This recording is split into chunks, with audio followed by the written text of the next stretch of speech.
Hello everyone, welcome back to a short video on the new attachment variable which was introduced in the Paris release. Handling attachments in the service catalog was one of the most challenging things to achieve. Any requirement on the attachment validation need to have separate implementation logic set up for both platform and portal UI. With the new attachment variable, this issue has been pretty much simplified. In this video, I'll focus on how to set up this variable, its different attributes and use cases, and some of the non-limitations. I've created a catalog item here. Within this catalog item, you could now directly create an attachment variable. I'll click on new. You need to select the type as the attachment. This is the new variable type that has been introduced. I'll now enter a question which is the title for my variable as upload attachment. The internal name for this variable is automatically populated. The attachment becomes mandatory on a catalog item just by checking the mandatory checkbox. I'll also provide an order for this variable. This variable behaves like any normal variable and can be accessed within a UI policy or client script. This variable also supports two different attributes. One is the maximum file size. The second one is the allowed extensions.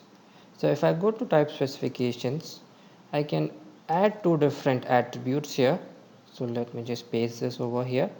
You can see the first attribute is max file size. I've given the value for max file size as 1, which is an integer. It means this variable can only upload an attachment up to 1 MB. The next attribute is the allowed extension, for which I have provided value as PDF.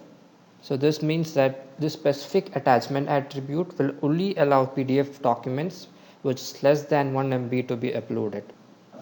These variable attributes are of great use as these two are separate validations that we used to handle previously through scripts. If I want to add more extensions to it, I can add it using a semicolon and I can update it as text, and then I'll just save this variable. Let's now test this out. I've opened this in my platform UI. You can see this is how the variable looks like. You can also see that this variable has a mandatory asterisk sign. If I click on order now, you can see it's asking for me to upload this attachment. This is the out of the box validation. If I go to my portal view, you can see this is how it looks like on a portal view.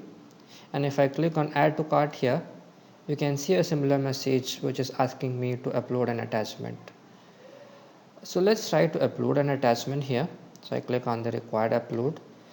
I would try to upload a PNG file first.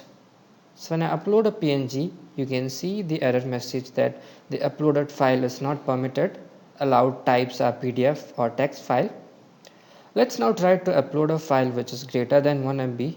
So I click on required upload and I click on this file which is around 4 MB. If I click on this, you can see that another error message has been displayed here which says the size of the uploaded file cannot be exceed 1 MB. So both the validations are working. Let me try to upload a valid file here. So just click on this, select the test document, and you can see my file has been uploaded here. Coming back to the platform UI, let's try to upload the same file here. So I select the test and you can see the same file has been uploaded. You get additional options to update this file, that's replace it if you want, or you can also delete this file. There are several use cases simplified using this variable. Until Orlando, if you need to make an attachment mandatory, you would write an onSubmit client script making a synchronous call to the server on the platform UI. For portal, we had the mandatory attachment portal setting which was recently introduced to handle this scenario. There were also other approaches like using the Angular element in a UI script. We could also use DOM access manipulations to make this validation. The new attachment variable is compliant across both platform and portal UI, and it also works with scoped applications. The ability to make conditional validations on attachment using this variable is one of its biggest advantage. Let's see how this use case works. So in my catalog item, I have added two more new variables. One is the checkbox, which says I have a list of softwares to be attached. So when the user checks this checkbox, he need to upload an attachment with a software list. So this is my use case. In order to make conditional attachment validation, I could write a UI policy or client script for this. Let's proceed with the UI policy. So I go to catalog UI policy, click on new. I'll enter a short description for the UI policy as require software list, and I'll go to the conditions. I'll select my condition as has software is true. This applies to my catalog item view, and I save this. Once this is saved, I'll add a new UI policy action for this. Click on new. I'll select my second attachment variable, which is software list, and make it mandatory. I'll also make it visible along with this, and I'll save this.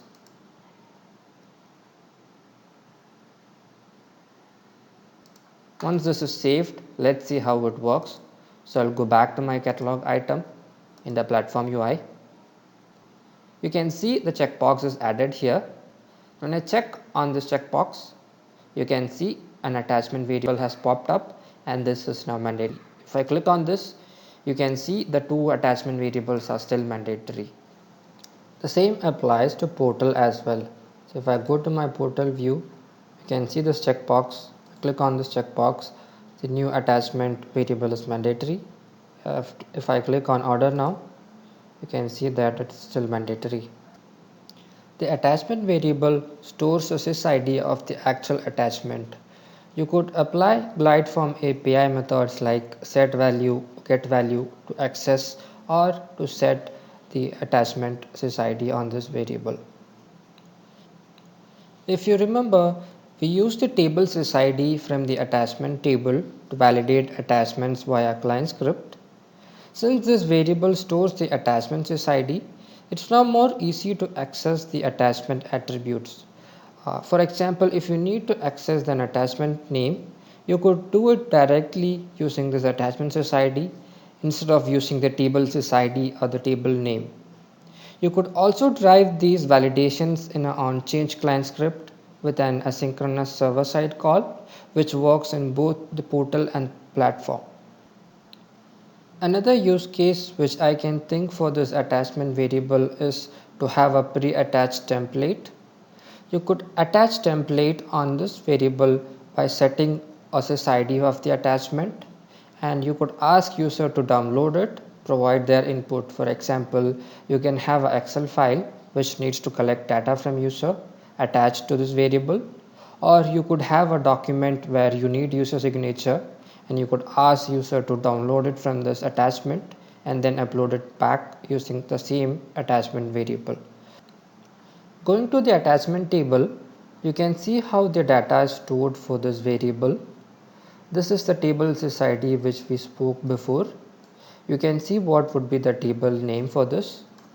Once the catalog item is submitted, the attachment would be copied from the catalog item table over to the requested item table. You can also use this variable inside a record producer, but then the field should be mapped to a specific field type called as the file attachment, and the record producer would be copying those attachments to the file attachment field. Let's see some of the limitations or drawback of this variable. The attachment variable cannot have more than one attachment. So if you need to validate multiple attachments, then you should either use multiple variables or you should use the default attachment icon. This is the official documentation from ServiceNow. It says here that if you do not specify a max size attribute, then system would be using 20 MB as the default size, which is mentioned in a catalog specific system property. This variable also works in order guide and supports cascading. The only drawback is that the allowable file extension are not honored.